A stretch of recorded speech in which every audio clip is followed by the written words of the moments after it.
E aí galera, beleza? Bem-vindo ao Historizado Company, a história de tudo, para mais uma aula do seu Enem aí, ó. Tá dentro do playlist da Idade Moderna. Hoje nós entraremos aqui no absolutismo monárquico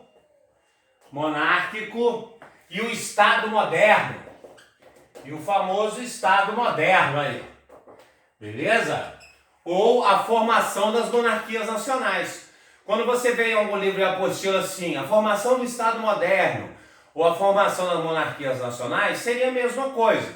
Por quê? Porque nasce o Estado-nação, nós vamos falar dele. Então podemos aqui inicialmente falar do absolutismo, o absolutismo monárquico. O próprio nome já diz, uma monarquia, ou seja, monarquia, um rei com poder absoluto. Então, o que seria o absolutismo monárquico para o seu Enem? O poder centralizado nas mãos do rei aí, ó. Nas mãos do rei. É isso aí.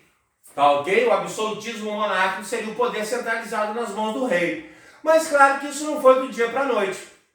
Na Baixa Idade Média, por volta do século XIV, XV, para entrar a Idade Moderna ali no século XVI, aqueles reis generais, os reis, né, que tinham o título de rei, não era um arquiduque, não era um duque, não era um conde ou visconde, eles começaram então a se reunir em torno das suas cavalarias e em torno da sua nação, no seu idioma. E para isso, nessa passagem da Idade Média para a Moderna, principalmente dentro da Idade Moderna, surgiram os teóricos do absolutismo. Homens que escreveram filosofias políticas que centralizavam o poder na mão do rei. Nós temos um de grande importância aqui, que seria justamente Thomas Hobbes. Olha lá, Thomas Hobbes. Hobbes escreve o seu livro, O Leviatã. O Leviatã. Leviatã é o nome de um demônio marinho.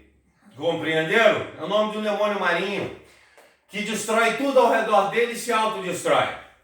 Hobbes vai comparar a sociedade humana ao Leviatã. Hobbes vai dizer que a sociedade humana, ela rouba, ela mata, ela pilha, ela se autodestrói. E que aí, para a humanidade poder se desenvolver, para a sociedade poder se desenvolver, ela deveria aceitar ser governada pela figura do rei. Pela figura do rei. E esse rei, através de uma espécie de contrato social, iria dar segurança para a sociedade. Essa era a ideia. Hobbes vai dizer que a sociedade, através de uma espécie de contrato social, deveria obedecer ao rei, à lei do rei, e esse rei, em troca, com seu exército, daria segurança a essa sociedade. Essa sociedade não ia precisar fazer mais justiça com as próprias mãos, essa sociedade não ia mais precisar proteger suas propriedades privadas, lutar contra o seu vizinho, contra o inimigo, evitar o saque, compreenderam? Ou seja, existe a figura do rei, e esse rei, então, no absolutismo, ele é o Estado. O Estado é o rei e o rei é o Estado. Tanto, como eu disse, tanto, que quem banca a publicação do livro Leviatã, galera, de Hobbes, é o rei da França, Luís XIV. Isso mesmo, o Rei Sol, aquele que disse o Estado sou eu e eu sou o Estado. Então o seu Enem pergunta, qual é uma das principais doutrinas políticas filosóficas que deram origem ao absolutismo monárquico? Ora, o Leviatã, o contrato social de Hobbes, no qual a sociedade aceita ser governada pela figura do rei, em troca da segurança para poder desenvolver seus bens. Nesse primeiro momento, quem vai se agradar disso? A burguesia, porque a burguesia vai pagar impostos ao rei, a burguesia vai obedecer à lei do rei, e o rei, em troca, vai dar segurança. Vai dar segurança para aquele território, vai dar segurança para a propriedade privada da burguesia, vai dar segurança para os bens da burguesia. Estão entendendo por que o absolutismo começa a dar certo? Devido a esses teóricos. Outro teórico importante, apagar o nosso micro-mini quadrinho, a galera já conhece aí, o micro-mini quadrinho. Outro nome importante, que foi um escritor renascentista, mas também um grande escritor absolutista, Nicolau Maquiavel. Isso mesmo, a galera conhece Maquiavel, com seu livro O Príncipe. Aí, ó. Com seu livro O Príncipe. Nesse livro, Maquiavel escreveu esse livro, tá? Para a família Médici de Florença. Para ensinar como os Médicis deveriam governar. Estão entendendo? E aí, nesse momento, dentro desse livro, por isso o nome é O Príncipe, porque está ensinando a governar. Então o cara ainda é um príncipe e vai virar um rei. Tá entendendo? A grande essência, o senhor nem pergunta qual é a essência do livro Príncipe de Maquiavel. Já vou colocar logo aqui para você marcar a alternativa. Nesse livro, ele separa a ética da política aí, ó. Ele separa a ética da política.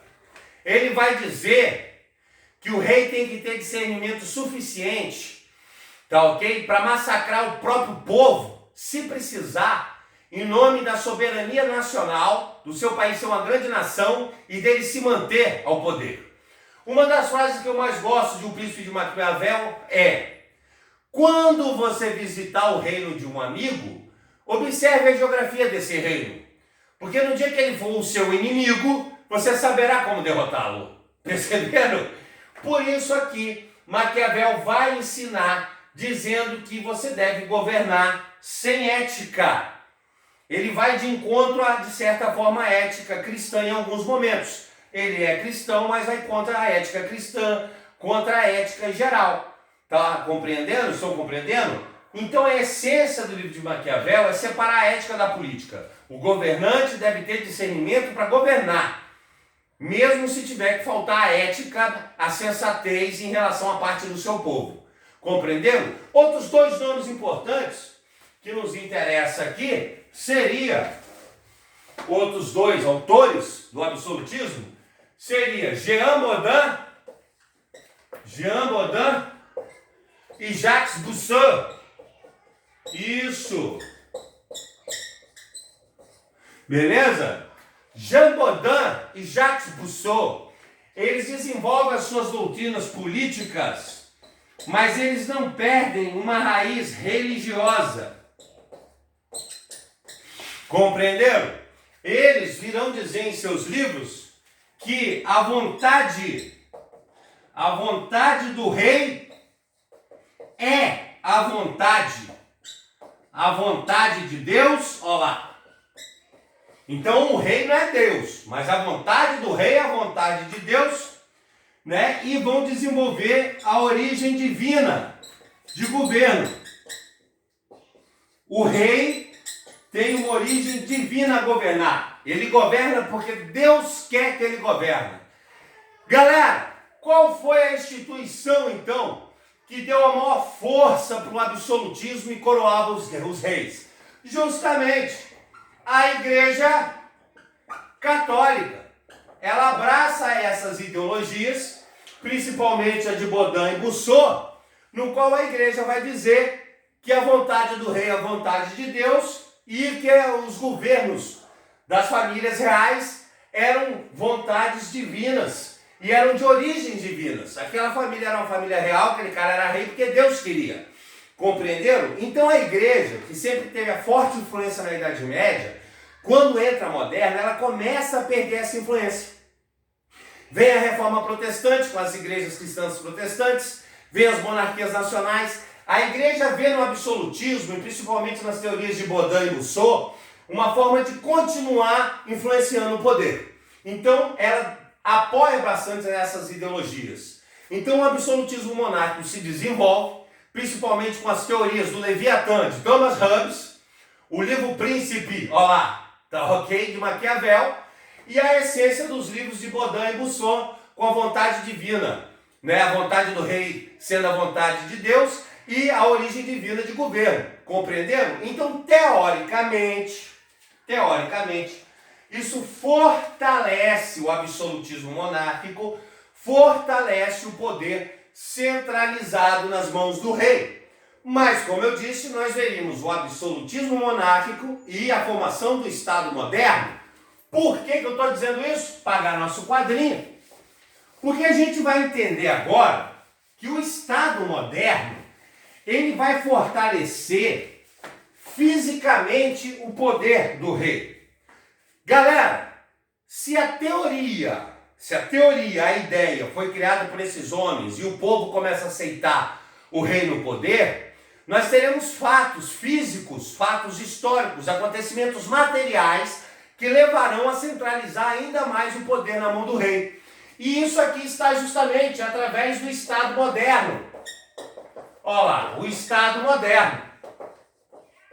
Onde nesse momento nós temos os motivos para o Estado moderno, ou as chamadas monarquias nacionais. Mas qual é o grande lance, professor? Para o meu Enem, para o Estado moderno, o que eu respondo? O que é esse Estado moderno? Galera, é a linha imaginária. Isso mesmo, a linha imaginária. Compreendendo? Porque antes era assim. Aqui você tinha uma cordilheira de montanhas. Aqui era Roma. Até as montanhas era Roma. Depois de Roma era Germânia. Mas ambos usavam as montanhas. Aqui passava um rio. Até esse rio, tá ok? Era um feudo. Depois desse rio, outro feudo. Mas ambos feudos usavam o rio. Qual é o grande lance do Estado moderno, inventado na Europa? É que nesse momento vai acontecer assim. Aqui passa o rio. Olha só. Até o rio é Portugal. Depois do rio é a Espanha. Compreenderam? Mas ambos usam o rio? Não. O Estado moderno, a linha imaginária passa depois do rio. O rio pertence a Portugal e a Espanha, que morra de sede. Então essa linha imaginária que separava é a grande essência do Estado moderno. Aquela nação, aquele povo, com a mesma tradição, o mesmo idioma, eles se fechavam num território imaginário e o rio, aquelas terras, aquilo pertencia a eles nessa linha imaginária. Uma linha imaginária. De um lado Portugal, Espanha.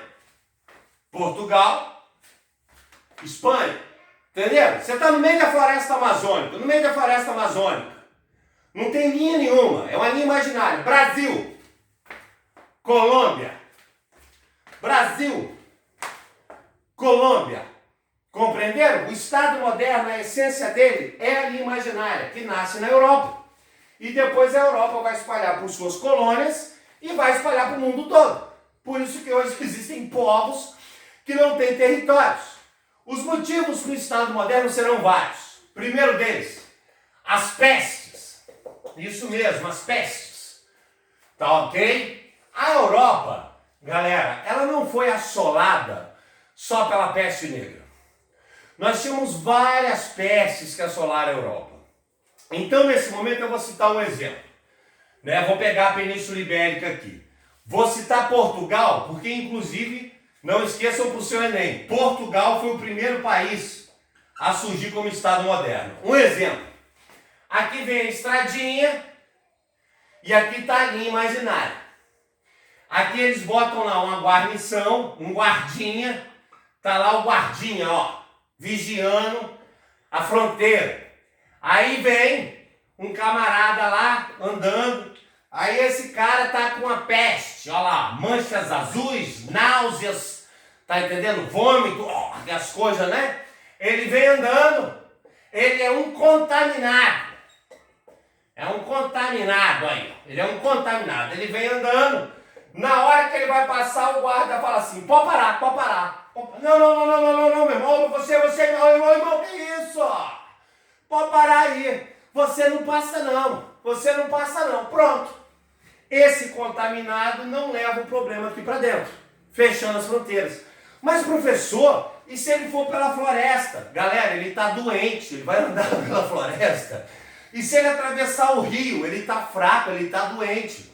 Então as pestes foi o primeiro motivo para vir a ideia de criar uma fronteira imaginária na Europa para evitar que as doenças se espalhassem. Né? Com a pandemia é um exemplo disso. Você vê que se espalhou pelo mundo, mas você vigia aeroportos, vigia os portos, vigia as estradas, não deixa passar na fronteira, fecha as fronteiras para não entrar gente doente. Primeiro motivo, as pestes. Segundo, o apoio da burguesia. Ora, a burguesia vai apoiar a formação do Estado Nacional e vai apoiar o rei, porque o rei, ao obedecer o rei tem um exército para proteger os bens da burguesia. Então a burguesia tinha um propósito de agilizar o comércio aí, ó. Agilizar o comércio. Por quê? Porque nós teríamos uma unificação do peso, da medida e da moeda. Do peso, da medida e da moeda. Porque às vezes você estava num burgo, o metro num burgo era desse tamanho. Você ia vender seu tecido lá no outro burgo, o metro do outro burgo era desse tamanho. Porque quem escolhe as medidas das coisas e os valores, galera, é o homem. Compreenderam? O homem é o valor de todas as coisas. A gente é que dá valor. Tanto que no Brasil a gente conta quilômetros e nos Estados Unidos conta milhas. Tanto que você tem 3 escalas na física, Fahrenheit, Kelvin, Celsius, olha lá, compreenderam? Então a burguesia apoia o Estado moderno porque ela tem a intenção de agilizar o comércio. Se dentro daquele território, o burgo que está lá no norte, o burgo que está no sul, o burgo que está no oeste, tiver o mesmo peso, a mesma medida, você vai vender seu produto. Professor, isso parece com a União Europeia, parece com os blocos econômicos. Botar uma mesma medida, uma mesma moeda. E isso aí, o seu Enem pode comparar o nascimento do Estado moderno com esse interesse da burguesia de agilizar o comércio, com o peso, a medida e a moeda, com os blocos econômicos. A questão pode cair assim perguntando sobre as duas coisas. Compreenderam? Terceiro motivo, o apoio da nobreza, e da igreja. Ora, professor, mas por que a nobreza e a igreja vai apoiar o rei, dar poder ao rei? Devido, anotem aí no cantinho, devido às jaquerris. A galera lembra o que eram as jaquerris? Nós vimos lá na playlist de Idade Média, lá na crise do século XIV, as revoltas camponesas. Isso mesmo, os camponeses estavam muito doidos, porradeiro dentro da Europa.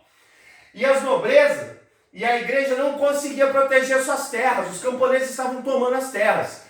Então a nobreza e a igreja preferiram obedecer à lei do rei, obedecer à lei do Estado moderno, pagar impostos aí, nesse caso no futuro, porque aqui nobre e igreja não vai pagar impostos, só quem paga imposto é o terceiro Estado, é camponês e burguês, né? Lá no futuro, você vê que até hoje a igreja não paga imposto, mas nesse momento você tem a nobreza e a igreja preferindo, olha só, obedecer à lei do rei. Por quê? Porque o rei ia dar segurança e proteção à terra dos nobres e às terras da igreja para os camponeses não tomarem essa terra. Esse seria o terceiro motivo. Observe como esses motivos, junto com as teorias, galera, centraliza ainda mais o poder na mão dos reis. E isso porque o rei vai unir todas as cavalarias. E o quarto motivo é que aquele país passa a ter então um exército. Olha só.